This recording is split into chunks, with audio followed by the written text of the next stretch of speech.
Hello friends, Akash this side. Welcome back in our YouTube channel Sky Diary speaks.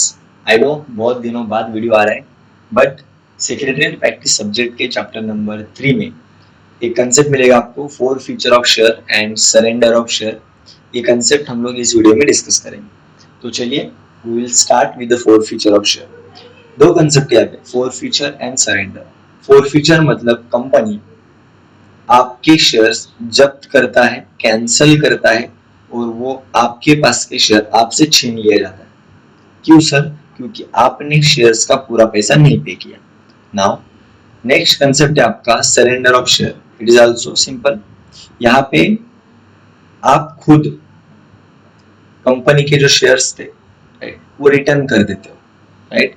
अब ये क्यों होता है, दोनों सिनेरियो कैसे होता है, ये हम डिटेल में बात करेंगे। फोर फीचर में कंपनी ने आपसे शेयर्स छीन लिया क्योंकि आप पैसा नहीं दे रहे थे। सरेंडर ऑफ शेयर्स में शेयर होल्डर ने खुद शेयर्स कंपनी को रिटर्न कर दिए, वॉलंटरीली, मतलब खुद से। ठीक है, चलिए अभी इसके डिटेल प्रोविजन पढ़ते हैं। चलिए, if shareholder fails to pay, if shareholder fails to pay calls on shares within a certain period, the board of directors, if authorized by articles, can forfeit. Now आगे दिया है कि what is the forfeiture, मतलब अगर आपने calls का पैसा नहीं दिया तो बोर्ड ऑफ डायरेक्टर अगर आर्टिकल्स में उसको परमिशन दिया है तो आपके शेयर्स फोरफिट कर सकता है, कैंसिल कर सकता है और रिटर्न ले सकता है। ठीक है, देखो फोरफिट मतलब take away the ownership of member, मतलब आप जब आप शेयर्स होल्ड करते थे तब आप कंपनी के ओनर कहलाते थे, शेयर होल्डर कहलाते थे। अभी आपका ओनरशिप हम छीन रहे हैं, आपकी शेयर्स ही हम ले रहे हैं, बराबर है। Now this is called as forfeiture of share. ठीक है, the taking away the ownership of share holder in the company is called as forfeiture of share, right. Now only partly paid up shares can be forfeited. Simple है, अगर पूरा पैसा पे किया है तो शेयर छीनने की बात ही नहीं आती, होगी नहीं।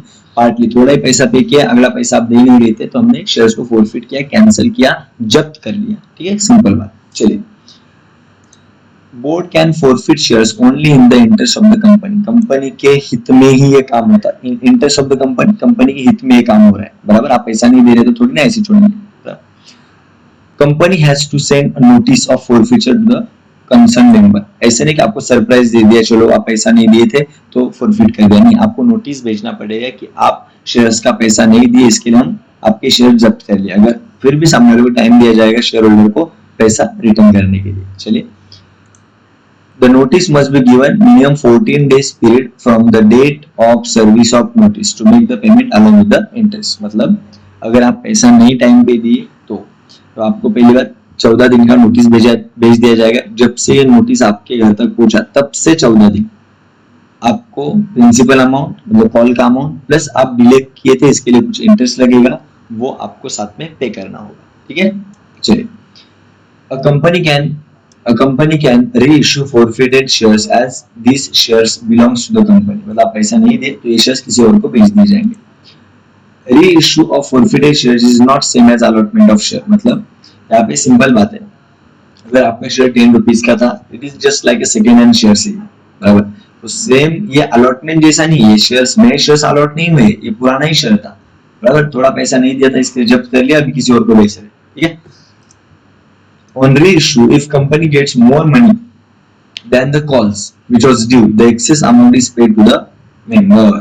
सिंपल बात है, अगर आपका शेयर्स किसी और को रीइश्यू किया और ज्यादा पैसा मिला तो जो एक्सेस अमाउंट था ना, वो पहले जो शेयर होल्ड करता था उसको दे दिया जाएगा, बराबर। शेयर 10 रुपए का था, आपने 5 रुपए दिया था, बराबर। 5 नहीं दे रहे थे, शेयर छीन लिया हमने, अब वो 10 रुपए का शेयर हमने 15 में बेचा तो एक्सेस जो अमाउंट था 5 रुपए ऊपर का वो मेंबर को दे दिया जाएगा। ठीक है, चलिए, the board can cancel forfeiture under certain circumstances provided member request the board before it is reissued। मतलब बोर्ड ऑफ डायरेक्टर ने आपके शेयर्स जब कर लिए थे, वो रीइश्यू करने वाले थे, बट मेंबर जो ऑलरेडी शेयर के ओनर थे और पैसा नहीं दे रहे थे, बराबर, वो रिक्वेस्ट कर सकता है बोर्ड ऑफ डायरेक्टर को, बराबर, कि हमारे शेयर्स को क्या करो, रीइश्यू मत करो।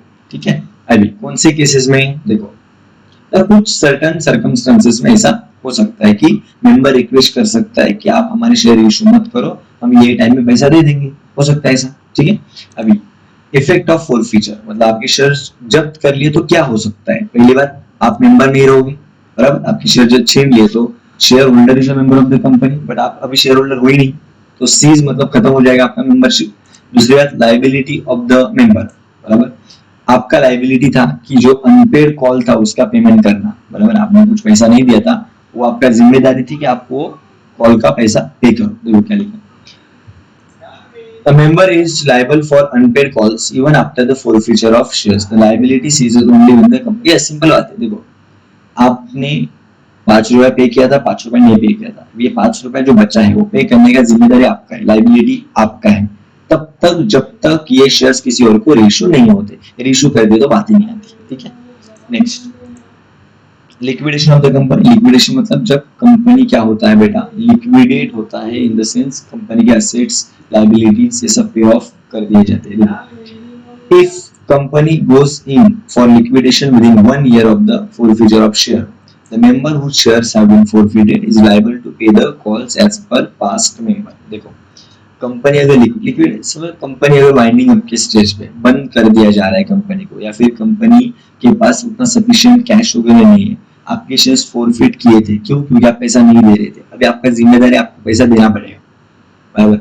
लिक्विडेशन के टाइम पे आपके शेयर्स फॉरफिट किए तो आपको पैसा देना पड़ेगा, क्योंकि कंपनी के पास भी पैसा नहीं, आपको अरेंजमेंट करके देना पड़ता है, ठीक है। चलिए, सरेंडर ऑफ शेयर। देखो, मैंने बोला था surrender, this means voluntary return of share by the member to the company for cancellation. मतलब हमारे शेयर्स रिटर्न ले लो, we don't want to be the member anymore, ठीक है। Surrender of share is allowed only if there is no other option but to forfeit the shares. Only partly paid up shares can be surrendered. Simple बात है, जो shares का पैसा आप नहीं दे पा रहे थे, बराबर कि नहीं, कुछ अमाउंट नहीं दे पा रहे तो आप शेयर्स क्या कर दो, सरेंडर कर दो, ठीक है। देखो, surrender shares can be reissued to the in the same way as forfeited shares। मतलब आपने सरेंडर कर दिया तो सेम फॉरफीचर के टाइम पे क्या किया था, आपसे शेयर छीन लिया, पैसा नहीं दिया, किसी और को बेच दिया, सेम आपने सरेंडर किया क्योंकि आप पैसा नहीं दे पा रहे थे, आपने खुद से दे दिया, तो हम वो शेयर किसी और को इशू कर सकते हैं, सेम एज फॉरफीचर। देखो, articles of association of the companies must provide for the surrender of share. मतलब आर्टिकल में लिखना चाहिए वहां मेंबर शेयर सरेंडर कर सकते हैं, ठीक है। चलिए, surrendering of shares leads to reduction of capital, hence companies avoid surrender of share. देखो, जब शेयर होल्डर सरेंडर करता है तो ऑब्वियसली कंपनी का कैपिटल कम हो जाएगा, बराबर कि नहीं। इसके लिए कंपनी अवॉइड करता है नॉर्मली कि सामने वाला जो मेंबर है वो शेयर सरेंडर ना करे, ठीक है।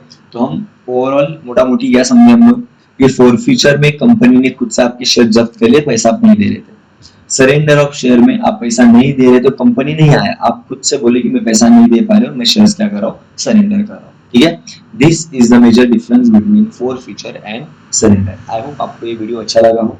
अगर कंसेप्ट समझी है तो वीडियो को लाइक जरूर करना, चैनल को आपको सब्सक्राइब करना होगा। कुछ डाउट है कमेंट सेक्शन में आपको कमेंट करके रखो, मैं सबका कमेंट देखता हूँ, ठीक है। एंड नेक्स्ट कौन से टॉपिक के ऊपर आपको वीडियो चाहिए आप बताना पड़ेगा, ठीक है। Thank you so much.